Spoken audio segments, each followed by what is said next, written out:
ní ilé ẹ̀kọ́ St Philip's School tó wà ní Arárọ̀mí Òwu lọ́dún 1950. Ó tẹ̀síwájú lọ sí ilé ẹ̀kọ́ St James School tó wà ní Ọ̀lànlá Ìkẹrẹ̀kú Akínyẹlé láàrin ọdún 1951 sí ọdún 1953. Ó lọ sí ilé ẹ̀kọ́ Kenan Okuseyinde Memorial Primary School tó wà ní Àrẹ̀mọ nílẹ̀ Ìbàdàn láàrin ọdún 1954 sọdún 1956. Bákan náà ló lọ sí ilé ẹ̀kọ́ Islamic Secondary Modern School Agogo Ìbàdàn. Ó tẹ̀síwájú lọ sí St Luke's Teacher Training College Mọ̀lété Ìbàdàn.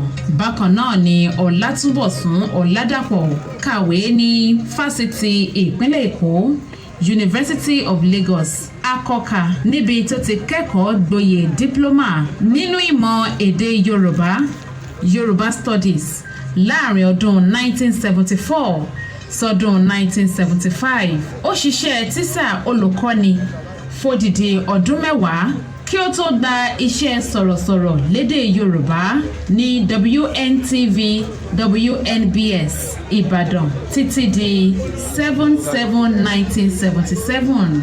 Ọdún 1977 ni Olatunbosun fi iṣẹ́ ìjọba àpapọ̀ sílẹ̀ láti máa gbé àwọn àwo orin tirẹ̀ jáde pẹ̀lú àwọn orin ìjìnlẹ̀ ìbílẹ̀ Yorùbá jákèjádò. Bó ti ń kéwì bẹ́ẹ̀ ló ń ṣe ètò lórí rédíò káàkiri. Ọdún 1967 ni ìwé àkọ́kọ́ jáde eré oníṣe Ògúnlákáayé nílé ẹ̀kọ́ gíga St Luke's TTC Ìbàdàn àti St Paul's Grammar School Abẹ́òkúta. Ìwé tirẹ̀ náà ló ṣe ipò kejì àti ẹ̀kẹta níbi ìdíje àwọn òǹkọ̀wé lọ́dún 1969 nílé iṣẹ́ Oxford University Press. Bí Olatunbosun Oladapo ti ń kọ̀wé ewì bẹ́ẹ̀ ló ń kọ ìwé eré onítàn àti oníṣe, bẹ́ẹ̀ ló ń kọ̀wé nípa òwe Yorùbá àti àwọn ìwé Yorùbá gbòòrò. Ìwádìí ìjìnlẹ̀ èdè Yorùbá ló jẹ Olatunbosun lógún jùlọ.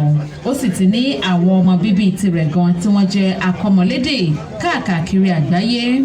Pẹ̀lú àtẹ́wọ́ tó rinlẹ̀ bí ọ̀wàrà òjò, ẹ bá wa kí gbajúgbajà ògbóǹtarìgì sọ̀rọ̀sọ̀rọ̀ àti akéwì ní káàbọ̀ sáàrin wa lónìí, bàbá wa Olatunbosun Oladapo.